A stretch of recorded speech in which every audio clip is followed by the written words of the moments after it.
తమన్నా నటుడు విజయ్ వర్మ విడిపోయారంటూ గత కొంతకాలంగా వార్తలొస్తున్న విషయం తెలిసిందే. ఈ నేపథ్యంలో రిలేషన్షిప్ పై తన అభిప్రాయాన్ని తెలియజేశారు విజయ్ వర్మ గారు. లస్ట్ స్టోరీస్ 2తో పరిచయమై కొంతకాలానికి ప్రేమలో పడ్డారు తమన్నా గారు విజయ్ వర్మ గారు. సుమారు 2 ఏళ్ల పాటు ప్రేమలో ఉన్న వీరిద్దరూ ఇటీవల బ్రేకప్ చెప్పుకున్నారని గత కొన్ని రోజులుగా కథనాలు వెలువడుతున్నాయి.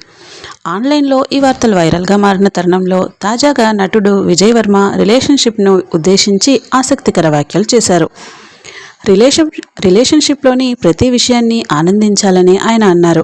ఒక బంధాన్ని సంతోషంగా మార్చుకునే సమయంలో ఎలాంటి పరిణామాలు ఎదురైనా వాటిని స్వీకరించాలన్నారు. రిలేషన్షిప్ను ఒక ఐస్ క్రీమ్ మాదిరిగా ఆ ద్వంతం ఆస్వాదించాలని, అలా చేసినప్పుడే నువ్వు సంతోషంగా ఉండగలవు. సంతోషం, బాధ, కోపం, చిరాకు ఇలా ప్రతి అంశాన్ని నువ్వు స్వీకరించాలి, దాంతోపాటు ముందుకు సాగాలి అని ఆయన అన్నారు. మరోవైపు తమన్నా గారు సైతం ఇటీవల ప్రేమ గురించి కీలక వ్యాఖ్యలు చేశారు. నిస్వార్థమైన ప్రేమను తాను నమ్ముతున్నానని అన్నారు. ప్రేమను ఎప్పుడైతే వ్యాపార లావాదేవీగా చూడడం మొదలు పెడతామో అప్పుడే అసలు సమస్యలు వస్తాయని ఆమె చెప్పుకొచ్చారు.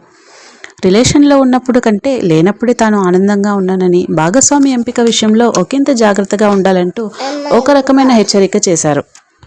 2023లో విడుదలైన లస్ట్ స్టోరీస్ 2 కోసం తొలిసారి కలిసి వర్క్ చేశారు తమన్నా విజయ్ వర్మ. ఈ సిరీస్ చిత్రీకరణ సమయంలోనే వీరిద్దరూ ప్రేమలో పడ్డారు. ఇదే విషయాన్ని పలు సందర్భాల్లో ఈ జంట బయటపెట్టింది. రిలేషన్లో ఉన్నప్పుడు ప్రతి ఫంక్షన్కు కలిసి హాజరైన ఈ జంట ఇటీవల జంటగా ఎక్కడా కనిపించలేదు. దీంతో వీరిద్దరూ విడిపోయారనే ప్రచారం సాగుతోంది. ఆ వార్తలపై వీరిద్దరూ స్పందించలేదు. కానీ రవీనా టండన్ గారి ఇంట జరిగిన హోలీ వేడుకలకు వేరువేరుగానే వచ్చారు.